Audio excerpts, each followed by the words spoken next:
it a good time to buy a house now? I will give you 3 reasons why I personally, locally here in San Antonio, Texas, and all the surrounding cities, currently finding good deals, using this market to my advantage for my clients and personally for myself. There are 3 reasons that make up this market better and more of an advantage to a buyer than looking 6 months ago to a year ago. I will give you those reasons. Stick around to the end of the video. Hopefully you can find value. If you have any questions, reach out to me. I'm a realtor in the city of San Antonio, Texas. The content on this channel will be full of local real estate, national real estate, finance overall, life, and faith. So if you find anything that is a blessing or of service to you, or you find anything valuable, go ahead, give a thumbs up, leave a comment, subscribe, and once again, welcome to the channel. Should I buy a house now? Is it a good time to buy?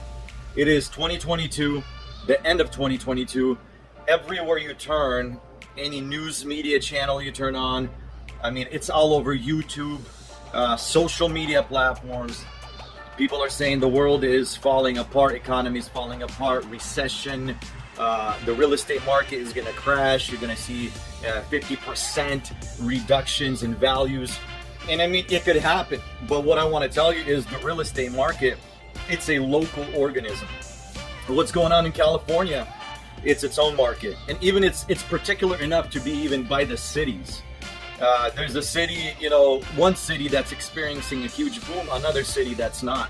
So when you hear all of this noise and all of these fear tactics, you have to understand what are the motives behind that, first of all.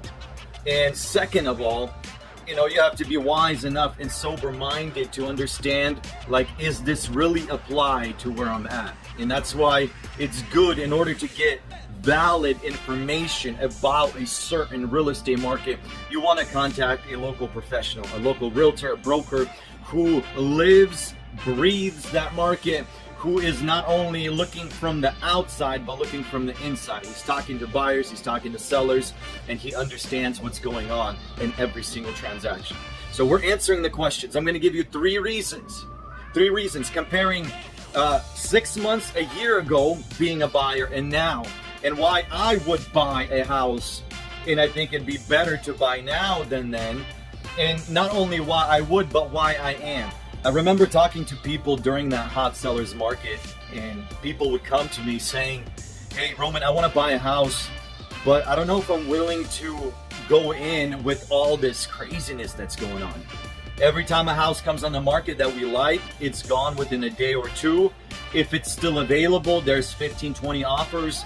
We have to write a very aggressive offer, $20,000, $50,000 over asking, depending on the house. We have to waive inspections, appraisals. That's just too much risk, too much competition for us. So what we want to do is we want to wait till the market changes, it cools down, and there's less competition.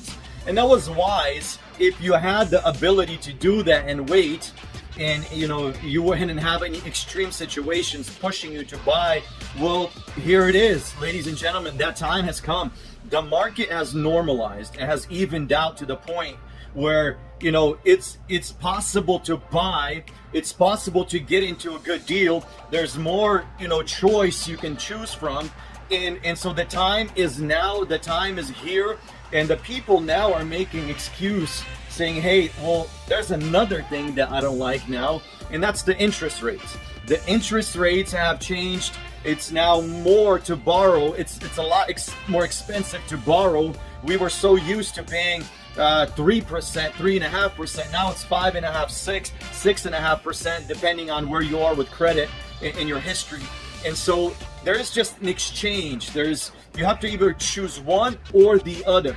You either choose a lot of competition, and you choose paying more for the house but a cheaper rate, or now that there's less competition, more expensive rate, you can choose this, and you can find value there. You can find a blessing in that type of market, and you can then refinance out of that rate when that perfect time comes, when the rates fall again, but you are secured in that piece of real estate that you really like.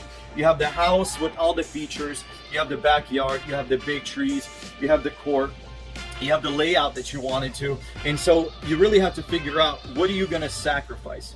Will you sacrifice the temporary things, like the interest rate, maybe paying a little bit more for the money that you borrow? Or will you sacrifice the permanent things when there's a lack of inventory and you have to settle for less? You have to buy the house for a cheaper interest rate when there's a lot of competition, but you're sacrificing the backyard, you're sacrificing location, you're sacrificing house layout, and so really you're weighing out your options. So let's jump into that. The 3 reasons why I would buy a house now, and I would say it's a more favorable time for the buyer than if we were to look back behind us during that hottest sellers market in 2021. Reason number 1 is inventory, friends. Inventory has doubled. If we're talking about the local market here in San Antonio, we see double the inventory. What does that mean for you? That means you get to choose. That means that whenever you look in that particular neighborhood that you want to buy, instead of seeing 2 or 3 houses for sale, you're seeing 6, 7, 8 houses for sale. And what does that mean for you? That means you get to find that house that you really, really wanted.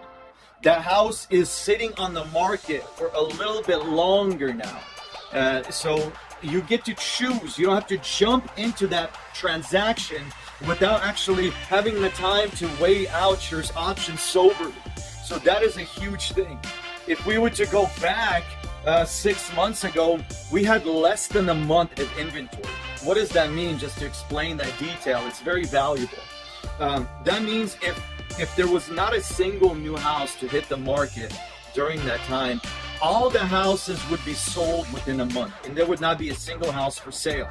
Imagine that. You moved to a new city, you got a good job, a great transfer, you moved because of family, you moved because of other motives, you have the money to buy a house, but when you look around in that neighborhood, there's not a single house for sale. That is a horrible place to be. Now let's compare now on the other hand. Today, last quarter of 2022, fear in the air, people screaming, collapse, collapse, collapse. But when you look around, now you have more inventory. You have a better choice. You can make better judgments. You can find that beautiful home you always wanted, and you don't have to settle for less. I would consider that a great privilege. And me personally, who's a realtor, seeing the game from the inside, I'm actually buying real estate now, and I'm helping a lot of people get good deals. I remember a few weeks ago, we got a house for a client, a house that they loved. They were very unique in what they wanted. We got them $30,000 off asking price. We got another $7,000 for repairs, and it was just a great deal overall. Yes, they might pay a little bit more for the loan, but in the end, when things come down, when the market and the rates settle down again, you can always refinance out of that. So that is number 1, is that's just the choice, the inventory. Number 2, I'm looking here at my notes. Number 2 that I wrote down is leverage. You have leverage to negotiate, and I mean that's valuable.